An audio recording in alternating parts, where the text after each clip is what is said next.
जी हाँ, वही खबर है जो आप सुनना चाहते हैं। सूर्यवंशी जी लीजिए, मैं स्क्रीन पर भी दे देता हूं, तो आप मुझे लिखिए कि अभी सुनना चाहते हैं, थोड़ी देर बाद सुनना चाहते हैं। मैं आपको सुनाना चाहता हूं सूर्यवंशी जी कि आखिर क्या प्लान है, और ये प्लान बताया किसने? ये प्लान बताया है ईरान के प्रेसिडेंट मसूद पेजेश्कियान ने। अब एक और खबर आ रही है, अब इजराइल की सुन लीजिए। नेतन्याहू खामोश, भाई क्यों खामोश? अमेरिका की बात मानकर क्या गाजा से कदम खींचने के लिए तैयार होगा इजराइल?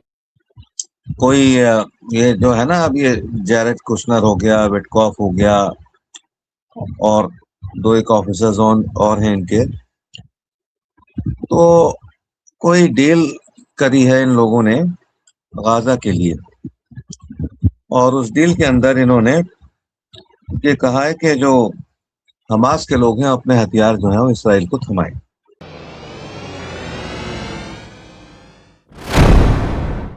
आदाब, मैं हूं मुमताज आलम रिजवी और इस वक्त मैं आपकी खिदमत में लाइव हाजिर हूं। बात करूंगा अमेरिका, ईरान, इजराइल, फिलिस्तीन, पूरे मिडिल ईस्ट की। और इस वक्त की कई बड़ी अहम खबरें हैं जो मैं लेकर आपकी खिदमत में हाजिर हुआ हूं। और आज जो मैंने थंबनेल लगाया है उस पे चंद्र सूर्यवंशी जी ने लिखा है कि good news about Iran, new planning waiting for you, and please share us new planning of Iran. यानी उनका बड़ा बेसब्री से इंतजार है और मैं शेयर कर रहा हूं। इसीलिए चंद्र सूर्यवंशी जी, आपने तकरीबन 4-5 कमेंट लिख दिए इतने देर में, और ये आपका हक बनता है कि हम आपको बताएं कि आखिर प्लान क्या है और किस तरह के आने वाले दिनों में ईरान प्लान बना रहा है। और आप सुनकर हैरान रह जाएंगे। हो सकता है सूर्यवंशी जी आपको तकलीफ भी हो सकता है थोड़ा से कुछ खुश भी हो जाए, कुछ भी हो सकता है, लेकिन खुश शायद कम हो। आपको खुशी नहीं होगी, लेकिन फिर भी आप चूंकि हमारे देखने वाले हैं, नाजरीन हैं, व्यूअर हैं, तो इसलिए आपको बताना हमारी जिम्मेदारी है। और चलिए, ज्यादा भूमिका नहीं बनाता हूं, बता देता हूं। हालांकि अब दिल ये कर रहा है कि मैं सबसे आखिर में बताऊं, ताकि आप आखिरी तक बिल्कुल डटे रहिए, जमे रहिए और इंतजार करते रहिए और अपनी धड़कनों को बढ़ाते रहिए कि आखिर वो कौन सी खबर है कि जिसकी वजह से मुमताज आलम रिजवी ने एमएमसी न्यूज इंडिया पर थंबनेल बना दिया। आखिर क्या नया प्लान है? हाँ? तो मुझे लग रहा है कि मैं थोड़ा से रुक जाऊं या बता दूं। आप कमेंट में मुझे बता दीजिए, मैं इंतजार कर रहा हूं कि क्या करना चाहिए। अभी बता दूं, Chand Suryavanshi ji, Mumtaz Rizvi ji, waiting for special planning to defeat US and Israel. जी हाँ, वही खबर है जो आप सुनना चाहते हैं। सूर्यवंशी जी लीजिए, मैं स्क्रीन पर भी दे देता हूं, तो आप मुझे लिखिए कि अभी सुनना चाहते हैं, थोड़ी देर बाद सुनना चाहते हैं। मैं आपको सुनाना चाहता हूं सूर्यवंशी जी कि आखिर क्या प्लान है, और ये प्लान बताया किसने? ये प्लान बताया है ईरान के प्रेसिडेंट मसूद पेजेश्कियान ने। उनकी तरफ से नया प्लान सामने आया है। इतना हिंट दे देता हूं, इतना तो आप समझ गए होंगे। तो यहाँ पे उन्होंने लिखा है कि Indian government already invested lots of money in Chabahar sea port. जी हाँ, और उसको निशाना कौन बना रहा है? अमेरिका।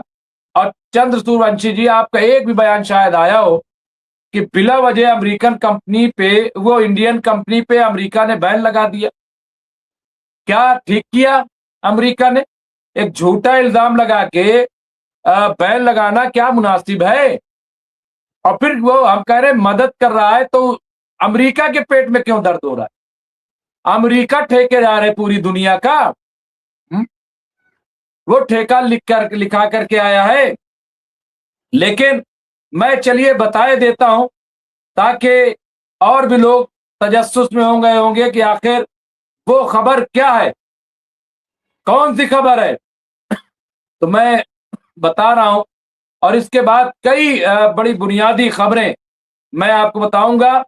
यहां पे मैं आपको बता दूं कि वो खबर जिसका थंबनेल है और सूर्यवंशी जी को बड़ी बेसब्री से इंतजार है, वो खबर ये है कि अमेरिका और इजराइल जिस ईरान के अवाम को इस्तेमाल करके रिजीम चेंज कराना चाहते थे अमेरिका,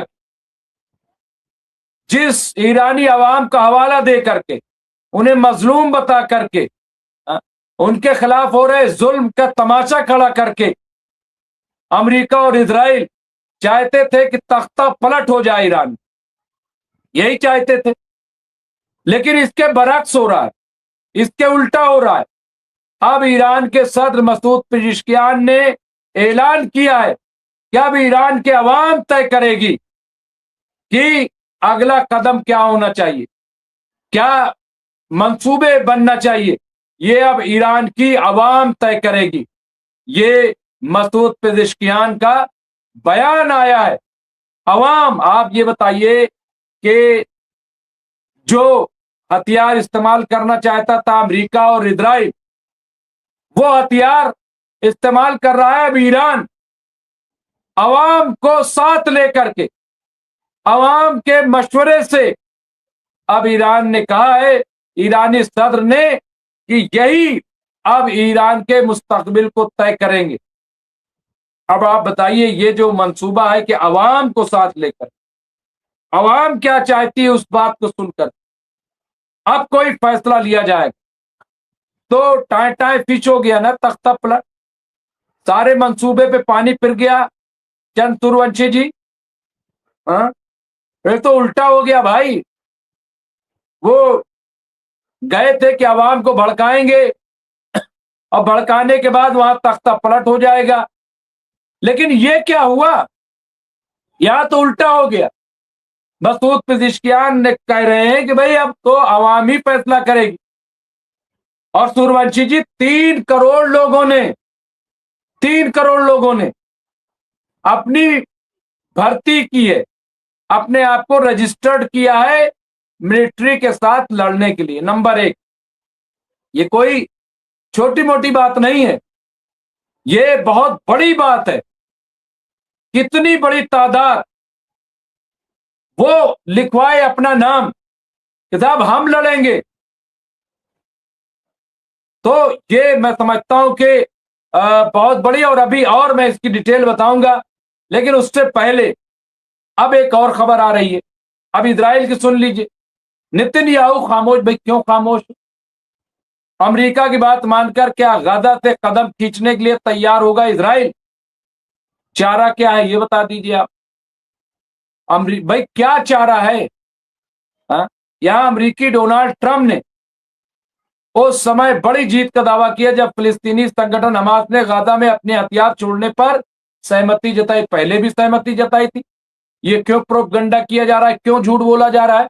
पहले भी हमास ने कहा था कि अगर आप, जो फिलिस्तीन अथॉरिटी है, अगर एक सेंट्रल फोर्स बनती है और इसमें इंटरनेशनल मिलिट्री आती है, तो बिल्कुल हम हथियार रखने के लिए तैयार हैं। ये कोई नई बात नहीं, पहले भी हमास ने बात कही और ये कहा था कि उसमें जो गाजा पुलिस है, उसमें हमास के लोग जो हथियार रखेंगे उनको शामिल किया जाएगा। बस अमेरिका कह रहा है उन्हें शामिल नहीं करेंगे। भाई तुम्हारे पास लिस्ट कहाँ है कि कौन है कौन नहीं है? कैसे पहचानोगे, कैसे आइडेंटिफाई होगा? क्या कोई डाटा है आपके पास? नहीं है। तो ये एक बड़ी चीज यहां पे। तो हमेशा जो है हमास ने ये बात कही है और इंटरनेशनल फोर्स, लेकिन दूसरी जो बड़ी इंपॉर्टेंट, उसको बढ़ा चढ़ा के नहीं दिखा कि अमेरिका ने कहा है कि जो इजरायली फोर्स है वो वहां से निकलेगी। इसको भाई दिखाओ। क्या नेतन्याहू मानेंगे? और नहीं मानेंगे तो अमेरिका क्या करे? क्या अमेरिका इजराइल के खिलाफ जो है कार्रवाई करेगा? कोई क्या फोर्स करेगा? क्या करेगा? जीत, बस हर जगह जीत दिखाई दे रही। बड़ी जीत अमेरिका की होगी। भाई क्या अमेरिका की बड़ी जीत हो गई? क्या ऐसा हो गया? सारी शर्तें हमास ने वही रखी जो पहले रखी थी और कहा है इसको मान लो। यहां पे इजराइल सरकार ने अभी तक इस समझौते पर कोई ऑफिशियली बयान नहीं दिया है। एक सीनियर इजरायली अफसर ने कहा है कि गाजा से फौज की वापसी तभी होगी जब इजराइल को भरोसा हो जाएगा कि हमास ने वाकई यानी सच में अपने हथियार छोड़ दिए। वही ट्रंप का कहना है कि इजराइल इस समझौते से खुश है। अब आप बताइए कि ऐसा क्यों हो रहा है? क्यों ऐसी बात की जा रही है? अब यहां पे देखिए, और एक, इजराइल के राजनीति में इस समझौते का विरोध शुरू हो गया है। 7 अक्टूबर 2023 को हमास के हमले के बाद इजराइल में बड़ी संख्या में लोग गाजा के खिलाफ सख्त रुख रखते हैं। 1 मई के सर्वे में 82% यहूदी इजरायली लोगों ने गाजा में फिलिस्तीनियों को जबरन हटाने का समर्थन किया था। इसी सर्वे में 56% लोगों ने इजराइल के अंदर रहने वाले फिलिस्तीनी नागरिकों को भी हटाने का समर्थन किया था। एक दीगर सर्वे में 64% लोगों ने कहा कि गाजा में कोई भी निर्दोष नहीं है, यानी सब गुनहगार हैं। इजराइल के कई दक्षिणपंथी नेता लंबे समय से गाजा में यहूदी बस्तियां बसाने की मांग कर रहे हैं, इसलिए गाजा से सेना हटाने का फैसला उनके लिए आसान नहीं है। इजराइल के राष्ट्रीय सुरक्षा मंत्री इतमार बिन गवीर ने इस समझौते को खारिज कर दिया। उन्होंने कहा कि हमास को दोबारा मजबूत होने से रोकने के लिए कार्रवाई जारी रहनी चाहिए। अब यहाँ पे देखिए, बार बार यही बात आती है कि भाई इनका क्या होगा, उनका क्या होगा, इजराइल क्या करेगा। अब जयदीप साहब ने एक जुमला लिखा है, सांप को दूध पिलाने से उसका जहर बढ़ता है, घटता नहीं है। ये बात तो आपने बिल्कुल सही कही है। Finally democracy is coming in Iran, it's surrender और new planning to defeat US Israel. अरे हार चुका है, अभी तुम्हें पता है सूर्यवंशी जी, अमेरिका हार चुका है। कैसे तुम्हें यकीन दिलाया जाए? जा करके पता करो वहां पे क्या सूरत हाल है, वहां की रिपोर्ट पढ़ो, जा करके मिडिल ईस्ट मॉनिटर और तमाम अल जजीरा ये सब पढ़िए जा करके, तो आपको अंदाजा हो जाएगा कि वहां की हालत अमेरिका की क्या है। हसन रिजवी साहब ने लिखा है यहाँ पे, और हमारे साथ जुड़ गए फिरोज बख्श साहब। हसन सेंटकॉम के एक अधिकारी ने बताया अमेरिका फौज मिडिल ईस्ट छोड़ने का रास्ता तलाश कर रही है, क्योंकि सारा मिडिल ईस्ट ईरान की मिसाइलों के रेंज में आता है। सुन लीजिए जहां पे है सूर्यवंशी जी, ये आपके लिए मैसेज है।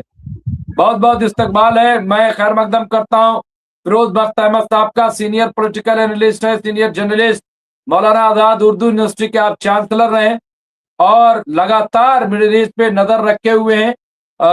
उस पे अपनी बड़ी पॉजिटिव और बड़ी ही अच्छी गुफ्तगू करते हैं। मैं इस्तकबाल करता हूँ फिरोज बख्श साहब। और इस वक्त क्या सूरत हाल है फिरोज बख्श साहब? यहाँ पे जो चीजें सामने आ रही हैं कि साहब बार बार मसला आकर के इजराइल क्या सोच रहा है, इजराइल क्या करेगा, इजराइल क्या फैसला लेगा, तो अमेरिका की कोई हैसियत है कि नहीं है? सारा जोर उनको दूसरे देशों पर ही चलता है, क्या इजराइल पर भी कोई जोर है? जी, डॉक्टर मुमताज आलम रजवी साहब, जयदीप सिंह बुंदेला साहब, राजा सिंह राजपूत जी, गुलफिशा साहिबा और हमारे जितने भी और साथी हैं, जिसमें रेशमा बानो साहिबा हैं, ठीक है, और हमारे सूर्यवंशी साहब हैं, सुवर्णा हैं, मिश्रा जी हैं, ठीक है, और इदरीस साहब हैं, जैद साहब हैं, सभी को मेरा सलाम। और आज कुछ खबरें हमने सुनी, कुछ अपडेट्स सुनी कि कोई ये जो है ना, अब ये जैरेड कुशनर हो गया, विटकॉफ हो गया और 2 एक ऑफिसर्स और हैं इनके, तो कोई डील करी है इन लोगों ने गाजा के लिए, और उस डील के अंदर इन्होंने ये कहा है कि जो हमास के लोग हैं अपने हथियार जो हैं वो इसराइल को थमाएं। तो हमास ने कहा है कि हम किसी नॉन पैलेस्टीनियन एजेंसी को अपने हथियार नहीं देंगे, हम हथियार देने को तैयार हैं। पहले तो हथियारों से ये है कि फ्री होने के लिए बिल्कुल तैयार नहीं थे, लेकिन अब वो कह रहे हैं हथियार दे देंगे मगर हम इसराइल को नहीं देंगे। और दूसरी कंडीशन ये है कि आईडीएफ जो है जिन इलाकों पर वहाँ पे काबिज है उनको छोड़े, क्योंकि गाजा की वही हालत है। गाजा में अभी ना दवाएं जा रही हैं, ना पानी खाने का सामान जा रहा है, वो सरवाइव कर रहे हैं बस। अल्लाह की मर्जी, अल्लाह की, ये समझिए जो गुडविल है उस पर सरवाइव कर रहे हैं। तो गाजा के हालात तो बहुत ज़्यादा खराब है। और इसमें जो है ये इन्होंने कई प्लान्स बनाए हैं उसके। एक तो सबसे पहला प्लान इसका था, जैरेड कुशनर जो है वो गाजा के साथ साथ जो समंदर चल रहा है वो एक पिकनिक स्पॉट बनाना चाह रहा था। और इसमें लेकिन मुझे लगता नहीं कि बहुत ज़्यादा कामयाब होने वाला है। इसमें कुछ मुल्कों को भी रखा है इन्होंने, ठीक है।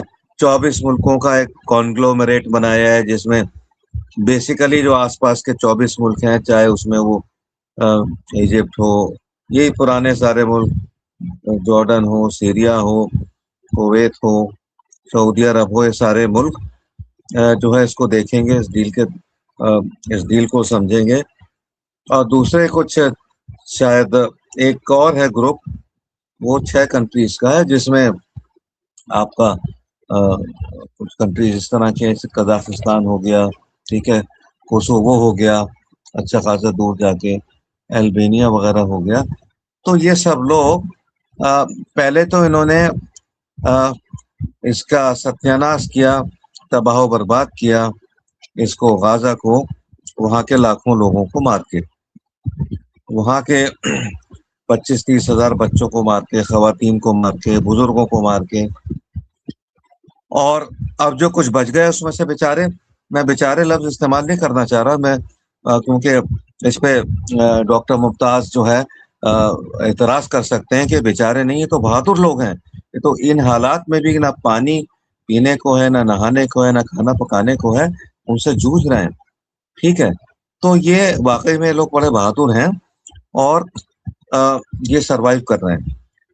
इसराइल की 80-85% जनता ये चाह रही थी कि जो बच गए हैं बेचारे, फिर मेरे मुंह से निकल गया, ये बहादुर लोग, उन लोगों को यहाँ से हटाया जाए और ये जगह खाली कराकर, चाहे इनको आप सोमालीलैंड भेजो, सोमालिया भेजो, सूडान भेजो, कहीं किसी और अरब मुल्क में अलजायर भेजो, कहीं भी भेजो, ये जगह खाली करवाओ।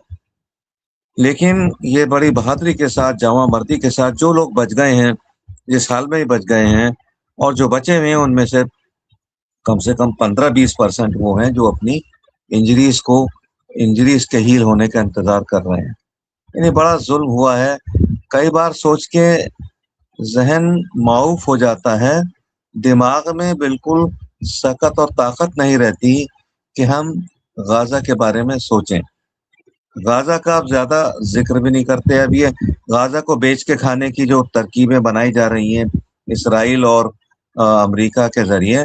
अच्छा, एक मजे की बात यह कि जो प्लान पेश किया अमेरिका ने गाजा को बेचने का, गाजा पे कब्जा करने का, इसराइल उससे भी कुछ नहीं है, ठीक है। वो तो ये चाहता है कि जितने भी यहाँ फलस्तीनी हैं, चाहे वो गाजा में हैं, फलस्तीन में हैं, या इवन इसराइल में भी काफी फलस्तीनी रहते हैं, इन सबको यहाँ से निकाला जाए। तो हालात तो इस किस्म के हैं। और वेस्ट बैंक के ऊपर भी ये चाहते हैं सारे फलस्तीनियों को बाहर किया जाए। बड़ी अजीब बात है कि आपने अपने घर में किसी को, मेहमान को जगह दी, किसी गरीब को जगह दी, किसी यतीम को जगह दी, जो बाहर से पिट पिटा के परेशान होके लुट पिट के आया था। उसने कहा जी मुझे थोड़े दिन रहने दो, मेरे हालात ठीक होंगे, मैं आपका घर छोड़ दूंगा। और उसने क्या किया, आपके घर पे कब्जा कर लिया। कम से कम ये तो करता कब्जा करके कि भाई आपको रहने देता, आपको भी बाहर कर दिया। तो डॉक्टर मुमताज, ये हालात हैं वहाँ के। जी।